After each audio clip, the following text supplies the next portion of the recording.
بسم اللہ الرحمن الرحیم۔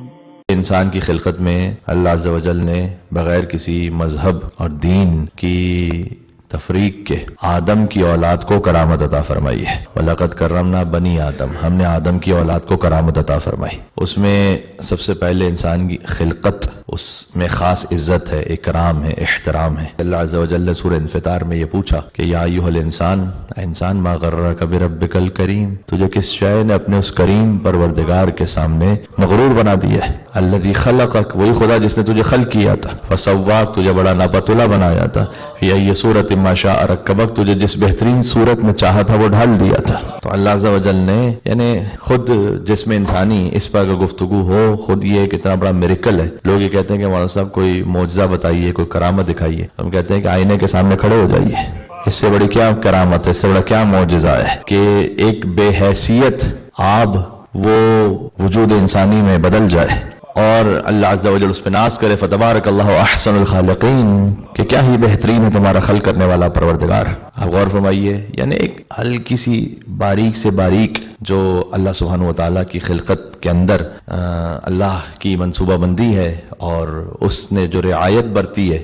آپ دیکھیے کہ ہماری پیشانی پر جو لائنز بنتی ہیں وہ ورٹیکل نہیں بنتی، وہ ہارزونٹل بنتی ہیں، اس لیے کہ جب پسینہ آئے تو آنکھوں میں سیدھا نہ آ جائے بلکہ اطراف سے ہوتا ہوا گر جائے۔ یعنی قدم قدم پر کرامت ہے۔ اور میں نے عرض کیا تھا کرامت کا مطلب یہاں پر ویسے میریکل نہیں، ہم تو ڈگنیٹی کی بات کر رہے ہیں، یہاں پر ہم تو یہاں عزت و وقار کی بات کر رہے ہیں۔ تو یہاں مثلا اللہ تعالیٰ نے لائنز عطا فرمائی، اس کے بعد ابروؤں کو رکھا، یہ آنکھ کی حفاظت کے لیے سب۔ فارسی زبان کا ایک مصرع ہے کہ ابرو چشم الراس بودی کج بودی، جو آئی بروز ہیں ہماری وہ تھوڑا سا کرو میں، تو اگر یہ سیدھی ہوتی، یہ فارسی زبان کا اس مصرع کا ترجمہ ہے کہ اگر یہ سیدھی ہوتی تو پھر ٹیڑھی ہوتی۔ در حقیقت یہ جس شیپ کی ہیں اسی طرح سے یہ صحیح ہے، برمحل ہے، اپنے مقام پر ہے، اور اللہ عز و جل نے بلکہ عطا کی، اور یعنی بے شمار اس میں ایک ایک معاملے میں نکات ہیں۔ اب اللہ تعالیٰ نے کہا کہ کیا وجہ ہے کہ انسان تو اپنے کریم پروردگار کے سامنے مغرور ہو گیا۔ اللہ نے سورہ علق میں اس کا جواب دیا، ان الانسان لا یطغی ان رآہ استغنی،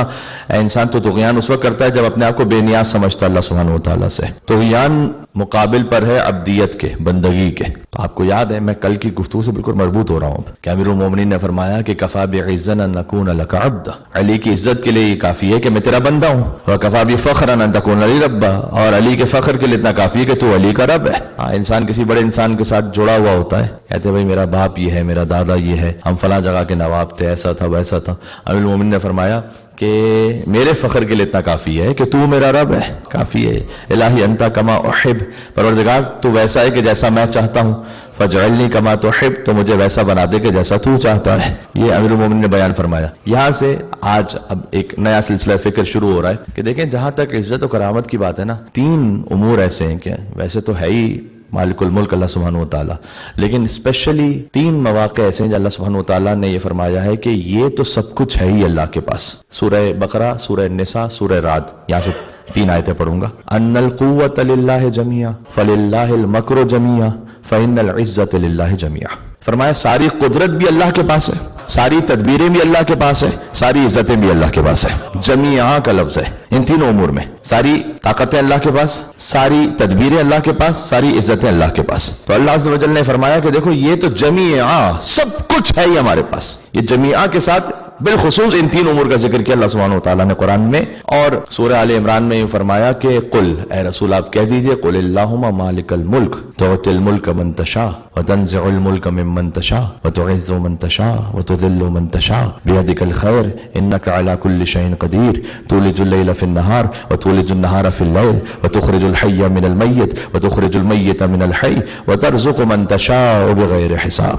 یہ وہ آیات ہیں کہ جو نماز کے بعد بھی پڑھنے کی تاکید ہے۔ نماز کے بعد سورہ الحمد پڑھیے، آیت الکرسی و العلی العظیم تک پڑھیے، سورہ آل عمران کی آیت نمبر 18 شہد اللہ انہ لا الہ الا هو والملائکۃ واولو العلم قائما بالقسط لا الہ الا هو العزیز الحکیم۔ یہ سورہ آل عمران کی آیت نمبر 18 پڑھیے، اور سورہ آل عمران کی آیت نمبر 26 اور 27 پڑھیے، جو بھی میں نے پڑھی آپ کی خدمت میں۔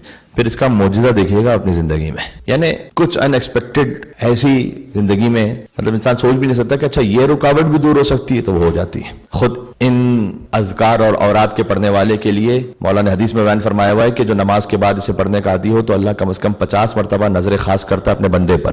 ایک دن میں 50 مرتبہ اللہ نظر خاص کرتا ہے اپنے بندے پر. اس لیے ان اذکار و اوراد کو پڑھ کے دیکھیں، اس کا اثر دیکھے گا انشاءاللہ سے آپ. تو قل اللہم مالک الملک، مالک الملک وہی ہے، تؤتی الملک من تشاء. اب اس ایک ایک لفظ میں بڑی گنجائش ہے کہ باتوں مجھے تھوڑا سا آگے بڑھنا ہے. مالک الملک تؤتی الملک من تشاء، جس سے چاہتا ہے تو وہ ملک دے دیتا ہے، اور جس سے چاہتا ہے وہ ملک لے لیتا ہے. نہیں، ترجمہ اس کا یہ نہیں ہے، نہیں، اگر وہ چاہے تو چھین لیتا ہے. یعنی کیونکہ عطا اور اخذ یہ دو لفظ ہیں عربی میں. تؤتی الملک من تشاء وتأخذ الملک ممن تشاء نہیں ہے، یہاں پر تنزع الملک ممن تشاء. غور کیجئے گا، تنزع کہتے ہیں، نزع کہتے ہیں ایک ایسی شے کا نکلنا کہ جو انسان نہ دینا چاہتا ہو اللہ لے لیتا ہے. والنازعات غرقا، یہ قرآن کریم میں اسی نزع سے کہ جب فرشتے آتے ہیں اور روح کو قبض کرتے ہیں تو انسان کے اندر وجود میں غرق ہو کر نکال لیتے ہیں اس کی روح کو، اور وہ نہ بھی چاہتے ہو تب بھی نکال لیتے ہیں. تو تؤتی الملک من تشاء، اللہ کہتا ہے کہ جسے ہم چاہتے ہیں ملک دے دیتے ہیں، اور جسے چاہتے ہیں لے لیتے ہیں، نہ دینا چاہے تب بھی لے لیتے ہیں. وتعز من تشاء وتذل من تشاء، جسے چاہتے ہیں عزت دے دیتے ہیں، جسے چاہتے ہیں ذلیل کر دیتے ہیں. بیدک الخیر انک علی کل شیء قدیر. آپ دماغ میں تصور نہ لایا کیجیے کہ مولانا اس نے میری عزت نہیں کی، اس نے میرا یہ. عزت دینے والا اللہ سبحانہ و تعالیٰ ہے. آپ اپنے کردار کو انشاءاللہ اچھا رکھیں. بس اوقات کبھی کبھی چھوٹی چھوٹی بات پر دیکھیں. ایک بات ہے، اللہ، کیونکہ میں نے کہا نا اللہ نے انسان کو کرامت عطا کی ہے. ہمارے پاس دو دماغ ہیں جو سائنٹیفک ریسرچ ہے، اگرچہ کہ بعض لوگ ایک بھی استعمال نہیں کرتے لیکن ہیں دو. تو اس میں اس طرح سے ہے کہ کہا جاتا ہے کہ ایک جو برین ہے وہ یہاں بیک پر ہے، ریپٹیلین برین جسے کہتے ہیں، یعنی جو جانوروں کے پاس بھی ہے، گھوڑے کے پاس ہے، گدھے کے پاس ہے، مینڈک کے پاس ہے، چوہے کے پاس ہے، سب کے پاس اس قسم کا ایک دماغ ہے. اور ایک ایک ہیومن برین جو شعور عطا کرتا ہے وہ آپ کی پیشانی پر یہ اللہ سبحانہ و تعالیٰ نے رکھا ہے کہ جس کو ہم جھکاتے ہیں اللہ کے سامنے. یہ جو ریپٹیلین برین ہے نا، آپ نے کسی کو سلام کیا، اس نے سلام کا جواب نہیں دیا، تو یہ جو حیوانی دماغ ہے نا، یہ فوراً کہتا ہے اس کی یہ ہمت، ہاں اس کو اتنی تمیز نہیں ہے. یہ کہتا ہے سامنے پلٹ کر کہو، ہم بھی نہیں ملٹنے والے تمہارے. جاؤ. گھریلو معاملات میں بالخصوص ایسا بہت ہے. شوہر نے کچھ کہا، بیوی ہائپر، بیوی نے کچھ کہا، شوہر ہائپر. یہ بائنری ہے سسٹم. یہاں ایک سیکنڈ کی بات ہے، ایک لمبی سانس کہ یہاں سے میسج پہنچتا ہے یہاں پر. یہ جو شعور والا دماغ ہے نا، یہ آپ سے کہتا ہے کہ شاید بیچارہ کسی پریشانی میں ہو، ہاں شاید نہ سنا ہو اس نے، ہاں میں کیوں غصہ ہو رہا ہوں اس پر، پوچھ لو اس سے بھئی آپ کے حال تو ٹھیک ہے. اس لیے جب بھی کبھی آپ نے کوئی ریئیکشن دینا، کم از کم ایک لمبا سانس لیں، رکیں، تھوڑا سا رکیں. یہ دنیا کے سب سے عقل مند ترین انسان مولا علی نے فرمایا ہے، مولانا لا تغضب انت الغضبان، کبھی بھی غصے کے عالم میں فیصلہ نہیں کرنا. ہاں سانس لو، تھوڑا سا رکو. غصے کے عالم میں نہ دے ریئیکشن. کئی مرتبہ ایک لمحے کا صبر کر جانا آپ کے لیے کئی سالوں کی مصیبتوں کو ٹال دیتا ہے. اب یقین فرمائیے گا، مجھے یہاں کے کوئی ڈیٹیل حالات تو نہیں پتا، میں تو اب 2 دن ہوئے آپ کی خدمت میں پہنچا ہوں، لیکن جہاں دنیا بھر کے جو حالات ہیں وہ کیا ہیں؟ وہ یہ ہے کہ شیطان کا سب سے بڑا حربہ ہے فیملی انسٹیٹیوشن پر. فیملیز کو توڑ دو. کثرت طلاق، یہ خود احادیث میں بیان کیا گیا آخر زمان کی نشانیوں میں سے کہ طلاقیں بہت زیادہ بڑھ جائیں گی، ذرا ذرا سی بات پر ہوں گی. اچھا پہلے تو ایک نظام یہ تھا نا کہ بغیر نکاح کے جو بھی کسی بھی قوم اور مذہب میں نکاح کے کنونشنل طریقہ ہے اس کے بغیر رہ رہے تھے، تو ہم کہتے تھے کہ یہ کیا آفت ہے. وہ ایک بات سن رکھی ہے آپ نے، ایک شخص تھا کہ جو کفن چوری کرتا تھا، تو اس کا بیٹا تھا، اس نے سوچا کہ سب میرے باپ کو کفن چور کہتے ہیں تو میرے باپ سے یہ کیسے دور ہو کہ لوگ اس کو برا نہ کہیں. تو کسی نے اسے کہا کہ ایسا کرو کہ تم کفن چوری بھی کرو اور ساتھ میں اس میں دری بھی کر دو، تو لوگ کہیں گے یار باپ بڑا اچھا تھا، فقط کفن چوری کرتا تھا، کم از کم بیٹے سے بڑا اچھا تھا. پہلے یہ تھا کہ بغیر نکاح کے جو رہ رہے تھے ہم کہتے تھے یہ کیا آفت ہے. اب یہ سوچتے کم از کم رہے تو لڑکا اور لڑکی تھے. عجب آفت ہے یہ. تشابہ الرجال بالنساء وتشابہ النساء بالرجال، عورتیں مردوں کی شبیہ، مرد عورتوں کی شبیہ ہو جائیں گی. یہ ہمارے پاس احادیث میں پہلے سے تھا، نہ بھی ہوتا تو ہم دیکھ رہے ہیں اپنی نگاہوں سے. یہ سارا فیملی سسٹم کولیپس کر رہا ہے. اس میں آپ سے عرض کروں، ہر وہ خاندان کہ جو علی ولی اللہ پڑھنے والا ہے وہ امام زمانہ علیہ السلام کی نصرت کا ایک قلعہ ہے، آپ سمجھ لیجیے. اور یہ سسٹم پتہ ہے کہ میں ایک جگہ نیٹ پہ پڑھ رہا تھا، ایک کرسچن اور ایک، اچھا جو کرسچنز ہیں وہ جو آرتھوڈکس کرسچنز ہیں وہ بھی تو اس کے اگینسٹ ہے نا کہ یہ بھی کیا تماشا لگا کے رکھا ہوا ہے. تو اس میں انہوں نے اس کے اگینسٹ ایک بات کرتے ہوئے لکھا کہ یہ چونکہ ہم نے اس قسم کی میرجز کو، اس قسم کے سسٹمز کو لیگلائز کر دیا، اس وقت شاید کسی نے نہ سوچا ہو یا اس وقت نہیں تم نے یہ سوچا ہو، اس کے بارے میں ریپرکشنز پہ غور کیا کہ جب اس کو لیگلائز کر دو گے تو کہاں تک بات جائے گی. تو اس میں کسی مسلمان نے اس کو جواب دیا تھا، وہ بڑا اچھا لگا مجھے. اس نے کہا کہ معاملہ یہ نہیں کہ جب سے آپ نے اس کو لیگلائز کیا تب سے یہ بات شروع ہوئی ہے، بات یہ ہے کہ جب سے آپ نے نیم اور یا لباس فیشن کے نام پر اور آزادی کے نام پر ایک خاتون کی عزت و عفت کو لے لینا، جب سے غنا بے راہ روی، اس کے سب آپ انگلش مجھے آتی ہے کرنا، میں جان بوجھ کے اردو کہہ رہا ہوں، آپ خود سمجھ جائیے گا کہ میں کیا کہنا چاہ رہا ہوں. یہ جب سے تم نے یہ شروع کیا اس کے بعد آپ یہ نہیں کہہ سکتے کہ شیطان کا کام اتنا حد تک تو بڑھے آگے اس کے بعد میں روک لوں گا. بات سمجھ میں آ رہی ہے؟ شیطان کو آپ نے ایک دفعہ راہ دی ہے تو یہ نہیں کر سکتے کہ اب اتنا شیطان آئے اس کے بعد میں روکوں گا. نہ جناب، اب نکل گیا ہاتھ سے معاملہ. ہاں اب تو وہ شیطان جہاں تک لے جائے تو لے جائے.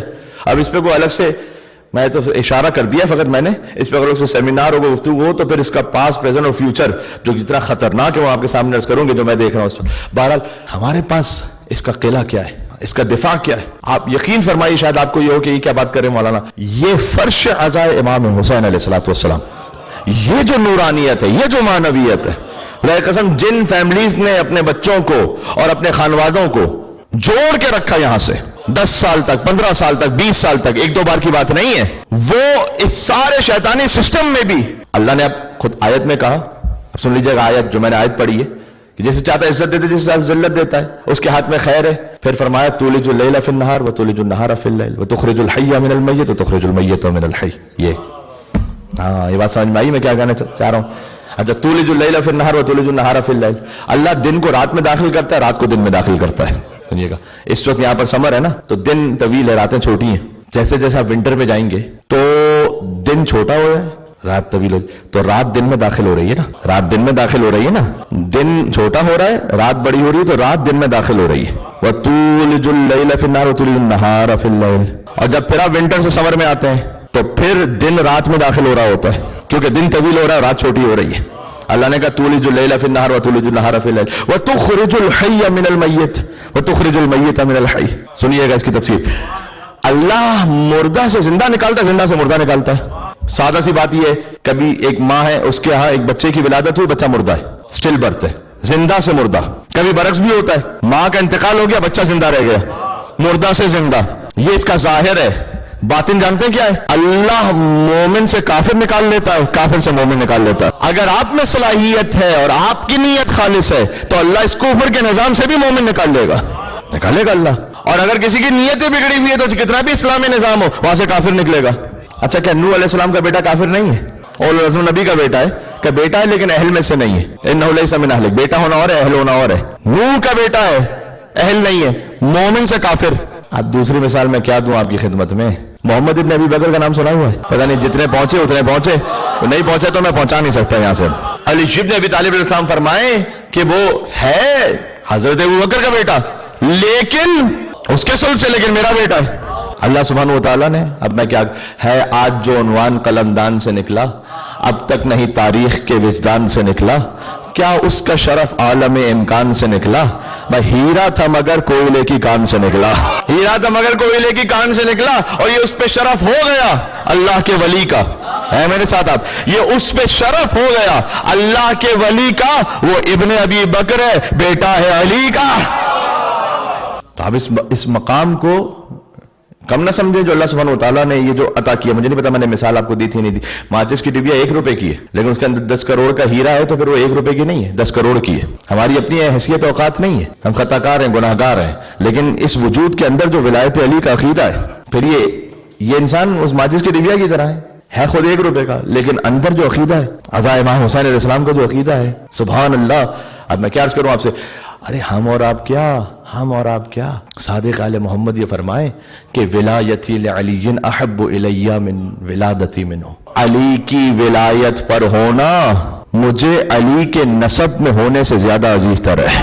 امام صادق علیہ السلام جو خود خون علی ابن ابی طالب ہے، خود خون علی ابن ابی طالب، جو خود اپنے زمانے کے علی ہیں، وہ یہ فرمائے کہ علی کی ولایت پر ہونا مجھے عزیز تر ہے علی کی اولاد میں ہونے سے.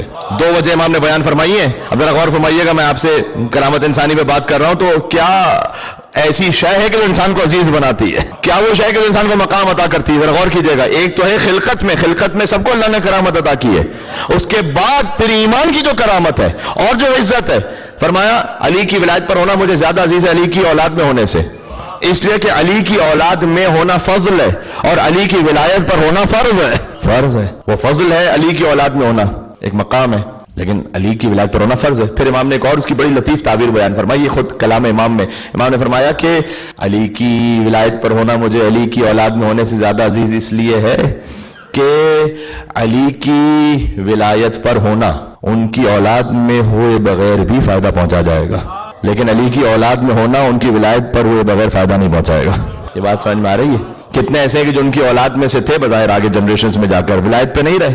ایک وہ ہے کہ جو دور کے علاقے کا ہے, نسب اس کا ملتا نہیں ہے ان سے, ان کا سلمان و من اہل البیت, سلمان اہل بیت میں سے. امام نے فرمایا سلمان کو محمدی کہو, سلمان فارسی نہیں کہو, محمدی کہو. یہ سن رکھا ہے نا آپ نے؟ آپ اس کی ذرا گہرائی کو محسوس کیجئے گا. آپ میں سے ماشاءاللہ سادات کرام ہیں تو کوئی نقوی سید ہیں, مثلا جعفری تو خیر شیعہ ہونے کی وجہ سے بھی جعفری ہوتے ہیں اور سید ہونے کی وجہ سے بھی ہوتے ہیں, لیکن زیدی سادات ہیں, رضوی سادات ہیں. اب آپ فرض کیجئے کہ کوئی سید نہیں ہے تو اپنے آپ کو امام رضا سے منسوب کر کے رضوی تو نہیں کہہ سکتا, نقوی تو نہیں کہہ سکتا اپنے آپ کو. اگر کوئی سید نہیں اور اپنے آپ کو امام علی نقی علیہ السلام سے منسوب کر نقوی تو نہیں کہہ سکتا. ہاں, یہ کیسا غیر سید ہے کہ امام نے کہا محمدی کہو اسے. خود امام نے فرمایا.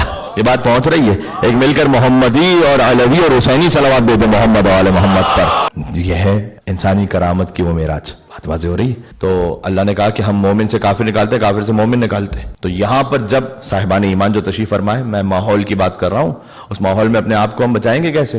تو بچانا اسی طریقے سے ہے کہ مدرسے سے بھی اپنے آپ کو جوڑیں بچوں کو خدا کے لیے. یہاں کے سسٹم زیادہ میں نہیں جانتا ہوں, لیکن بہرحال کے جو ایک ویسٹرن ورلڈ کا تجربہ رہا ہے وہ یہی ہے کہ جتنا آپ, چاہے وہ ویکلی مدرسہ ہے, اس سے اپنے بچوں کو متصل رکھتے ہیں. اس کے لیے آپ کو ذرا زحمت اٹھانی پڑے گی, آپ کو ڈرائیو کر کے شاید آنا پڑے گا, کوئی جاب آپ کو اپنی چھوڑنی پڑے, کوئی پارٹ ٹائم کام اور چھوڑنا پڑے, جو بھی ہے بہرحال تھوڑا سا کم کھا لیجیے گا, لیکن بچوں میں یہ نسل ایمان کی جاری و ساری رہے, اس پر ذرا اہتمام کیجیے گا. تو بچوں کو آپ ریگولر امام بارگاہ سے متصل رکھیں, آپ بچوں کو مدرسے سے متصل رکھیں. خود گھر کے اندر آپ بچے سے کہیے کہ بیٹا موبائل کم یوز کیجیے, اور بچہ خود یہ دیکھ رہا ہے کہ باپ جب بھی واش روم جائے تو موبائل ساتھ میں لے کے جا رہے ہیں. بچہ وہ نہیں کرتا کہ جو آپ کہتے ہیں, بچہ وہ کرتا ہے جو آپ کرتے ہیں. کچھ نہ کچھ ہمیں بھی بریک لگانا پڑے گا, جائز کاموں پر بھی بریک لگانا پڑے گا. حضرت آیت اللہ خمینی کا ایک فکر ہے کہ جو طلبہ ہوتے ہیں جن کے سر پہ امامہ ہے, اس کے لیے خالی یہ نہیں کہ وہ واجب انجام دے, حرام سے بچے, بہت سارے اس کو مکروہ چھوڑنے پڑتے ہیں, اس لیے کہ جب وہ مکروہ چھوڑے گا تو لوگ حرام پہ آ کے رکیں گے. ہاں, آپ کو اپنے بچے کی خاطر بہت کچھ حلال چھوڑنا پڑے گا, ایسا حلال آپ کو چھوڑنا پڑے گا کہ کہیں حرام کی طرف لیڈ نہ کر جائے وہ.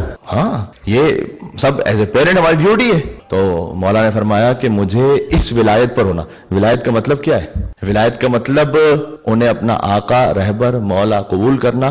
ایک جملہ کہا جاتا ہے کہ میں نے اپنے آپ سے زیادہ اپنے وجود پر علی کا اختیار قبول کر لیا. ہاں, اس جملے کو تھوڑا سا اور صحیح کر لیجئے, اپنا اختیار ہی کہاں رہا, جو کچھ ہے وہ علی بن ابی طالب کا اختیار قبول کر لیا. یہ ہے ولایت کا مطلب. یہ ہے من کنت مولا فہذا علی مولا, جس کا میں مولا اس کا علی مولا. حضور نے سب کو تو زحمت ہی نہیں دی کہ مولا مانے علی کو. کاش میری بات پہنچ سکے, میں کچھ کہنا چاہ رہا ہوں. او ہو, یہ بات پہنچ گئی. ہاں, کہا جو مجھے مولا مانتا ہے. اچھا توجہ رکھیے گا, کیوں علی کو امام ماننا اتنا ضروری ہے؟ مسئلہ کیا ہے, معاملہ کیا ہے؟ دیکھیں, ترک ایک کہاوت ہے. ترک کہاوت یہ ہے کہ اگر کوئی لومڑی سے دین سیکھے گا نا تو آہستہ آہستہ اس پر یقین کر لے گا کہ مرغیاں چرانا بھی ایک عبادت ہے. بس کہہ دیا ہے میں نے جملہ جو کہنا. صحیح سورس سے دین لو. سورس ٹھیک نہیں رکھی تو وہ ملاوٹیں ہوں گی, پھر نہ اذان ٹھیک رہے گی, نہ نماز ٹھیک رہے گی, نہ روزہ اس وقت پہ کھلے گا, نہ حج کی عبادتیں باقی رہیں گی, کچھ بھی نہیں باقی رہے گا. میں آپ سے بتا رہا ہوں, اگر صحیح سورس سے دین نہیں لیا تو. میں آپ کو مثال دوں, شیطان لا الہ الا اللہ کو ماننے والا, میں نے آپ سے کہا تھا. تو اگر کوئی شیطان سے لا الہ الا اللہ سیکھے تو شیطان اسے اللہ تو سکھائے گا, خلیفت اللہ کا انکار کروا دے گا. یہ بات پہنچی؟ صحیح خالص سورس سے دین لے. ہاں, جہاں پر کسی قسم کا کوئی شک, ریب, شبہ نہیں ہے, وہاں سے دین لے. کیوں علی کو کرم اللہ وجہہ کہا جاتا ہے؟ اگر یہ اچھا لقب ہے تو پھر سارے صحابہ کو کہیے, کہہ کے بتاؤ کیوں علی بن ابی طالب کرم اللہ وجہہ ہے؟ باقی تمام صحابہ رضی اللہ تعالیٰ عنہ ہیں, وہ بھی ایک محترم لقب ہے, لیکن کرم اللہ وجہہ کیوں فقط مولا علی ہے؟ کہیے سب کو. میں کہہ نہیں سکتے. صرف یہ وہ چہرہ ہے کہ جو بت کے آگے نہیں جھکا ہوا. اللہ نے اس چہرے کو کرامت عطا کی ہے. فقط علی بن ابی طالب علیہ السلام ہے جن کی معرفت اللہ سبحانہ و تعالی سے بلا فصل ہے. غور کیجئے گا اس بات پر, یقین فرمائیے گا. مجھ جیسا ایک طالب علم اس پہ کئی مجالس ہو سکتی ہیں اس ایک فقرے پر. اس کا مطلب کیا ہے؟ یعنی ہماری جو معرفت ہے رب العزت سے, ہم نے جس طرح سے بھی اللہ کو پہچانا, ہم نے اپنے وجود سے اللہ کو پہچانا ہے, اپنے معاملات سے اللہ کو پہچانا ہے, ہم نے چاند سورج ستاروں کی خلقت سے اللہ کو پہچانا ہے. ہر ایک نے اپنے اپنے ذریعے سے ایک راستہ طے کیا ہے, ایک سفر طے کیا ہے. اب تصور فرمائیے گا کہ جب یہ نور ہو, نور مصطفیٰ, نور مرتضیٰ, نور ائمہ علیہ السلام, کچھ بھی نہیں ہے اور, تو اللہ کو پہچاننا کیسے؟ کون ہے کہ جس کے ذریعے سے اللہ کو پہچانے؟ لہذا جناب نے فرمایا یا من دل علی ذاتہ بذاتہ, اے وہ کہ جس کی ذات ہی خود اس کی ذات پر دلیل ہے. علی کو کسی اور دلیل کی ضرورت نہیں ہے. ہاں, امام ابو عبداللہ علیہ السلام دعا عرفہ میں فرمایا متی غبت حتی تحتاج الی دلیل, پروردگار تو میرے لیے غائب کب تھا کہ تیرے لیے حسین کو کوئی دلیل کی ضرورت پیش آئے. عمیت عین لا تراک علیہ رقیبہ، اندھی ہے وہ آنکھ جو تجھے نگہبان نہ پا سکے. تیرا وہ صحیح سوچ سے دین لے. یہ حضور مکرم نے من کنتم مولا فہذا المولا کہہ کر یہ سمجھایا اس بات کو. اچھا 1400 برس پہلے کا واقعہ ہے تو مولانا اس کو اتنا بار بار ذکر کرنے، دہرانے، اسی پہ بار بار اسی پہ اصرار کرنے کی مسئلہ کیا ہے؟ مسئلہ یہ ہے کہ یہ معاملہ فقط یہ نہیں ہے من کنتم مولا فہذا علی مولا. اس سے ہم ثابت کرنا چاہتے ہیں، ذرا غور کیجئے گا، میں ایک بات کہنے لگا ہوں. ہم کہنے لگے ہیں من کنتم مولا فہذا مہدی مولا. ہم اس سے یہ ثابت کرنا چاہتے ہیں آج من کنتم مولا فہذا علی مولا کا مطلب کیا ہے؟ من کنتم مولا فہذا حسن مولا، من کنتم مولا فہذا حسین مولا، من کنتم مولا فہذا علی بن الحسین زین العابدین مولا، من کنتم مولا فہذا محمد بن علی الباقر مولا، من کنتم مولا فہذا جعفر بن محمد الصادق مولا، من کنتم مولا فہذا موسیٰ بن جعفر الکاظم مولا، من کنتم مولا فہذا علی بن موسیٰ الرضا مولا، من کنتم مولا فہذا محمد بن علی التقی الجواد مولا، من کنتم مولا فہذا علی بن محمد النقی الہادی مولا، من کنتم مولا فہذا حسن بن علی العسکری مولا، من کنتم مولا فہذا مہدی مولا. یہ غدیر کا مطلب یہ اس سلسلے کو پہچانے. اگر غلط سوچ سے دین لیں گے تو پھر جہاد کا کیا اثر ہوا بتائیے مجھے؟ جہاد کا ایک مقدس فریضہ. اب میں یہ لفظ اس لیے استعمال کر رہا ہوں چونکہ لکھنؤ کا ایک لفظ ہے اور ممبر سے استعمال ہوتا بھی ہے، اور چونکہ خطیب اکبر مولانا مرزا اطہر رحمۃ اللہ علیہ انہوں نے استعمال بھی کیا تھا. جہاد اس بات کا نام نہیں کہ کچھ لونڈے کھڑے ہو جائیں اور جا کے لڑنا شروع کر دیں اور دہشت گردی شروع کر دیں، ہم کہیں گے کہ یہ جہاد ہے یہاں پر. ہاں یہ وہ جہاد ہے کہ جو علی کے در کے ہٹ کے جہاد ہے. ہاں جس جہاد کی شکل مسخ ہو چکی ہے. دین کی حقیقت اور سورس یعنی دین کی جو شکل ہے نا وہ خالص نہیں رہے گی اگر آپ غدیر کے علاوہ کہیں اور سے دین لیں گے. بات ذہن میں رکھیے گا. یہ اس لیے اس پہ اتنا اصرار ہے، اس لیے اللہ سبحانہ و تعالیٰ نے اپنے حبیب سے کہا یہ نہیں پہنچایا تو کچھ نہیں پہنچایا. وہ دین ہی نہیں، یہ نہیں پہنچایا کچھ بھی نہیں پہنچایا. فارسی میں کہتے ہیں دیوار کو گاؤ تاکہ در سن لے. اللہ اپنے حبیب سے کہہ رہا نا یہ نہیں پہنچایا تو کچھ نہیں پہنچایا، تاکہ جو سامنے ہے نا موجود. دیکھو غدیر کا جو پورا مجمع ہے، غدیر تو مجھے پڑھنی نہیں ہے لیکن یہ موضوع میں تسلسل میں آ گئی یہ بات. سامنے جو پورا مجمع ہے نا حضور مکرم کے سامنے وہ سارے 3 سٹار ہیں. سارے مسلمان، سارے حاجی، سارے صحابی. 3 سٹار ہو گئے یا نہیں ہو گئے؟ ان 3 سٹارز کے درمیان اللہ یہ کہہ رہا ہے کہ اللہ آپ کو انسانوں کے شر سے محفوظ رکھے گا. بدر میں تو آیت نہیں آئی. ہاں بدر میں آیت نہیں آ رہی جہاں سامنے سارے دشمن ہیں. احد میں آیت نہیں آ رہی، خندق خیبر میں آیت نہیں آ رہی واللہ یعصمک من الناس. غدیر میں اللہ کہہ رہا آپ اعلان تو کیجئے اللہ آپ کو انسانوں کے شر سے محفوظ رکھے گا. ہاں بدر میں بھی شر ہوا ہے، بدر میں شر ہوا ہے لا الہ الا اللہ پر، اور میں شر ہوا ہے محمد رسول اللہ پر، وہاں بچانے والا علی تھا. غدیر میں شر ہوگا علی ولی اللہ پر، وہاں بچانے والے ہم ہوں گے. اللہ کہہ رہا ہے اعلان کیجئے، آپ کیجئے اعلان. آپ تو وہ محفل بھی بڑی عجیب ہے. غدیر کی جو محفل ہے نا خطیب اچھا بانی محفل ہے لا الہ الا اللہ، خطیب محفل ہے محمد رسول اللہ، موضوع محفل ہے علی ولی اللہ. جو کعبے کا منظر ہے نا وہ ریپیٹ ہو رہا ہے. لا الہ الا اللہ کے گھر میں محمد رسول اللہ کی گود میں علی ولی اللہ تشریف لائے تھے. کعبہ ہے آغاز علی، غدیر ہے معراج علی، سجدہ ہے انجام علی. جس کے آغاز انجام پر خدا ہی خدا ہو. کسی پرانے بت پرست کی اوقات کیا تھی کہ علی سے بیعت مانگ سکے وہاں پر.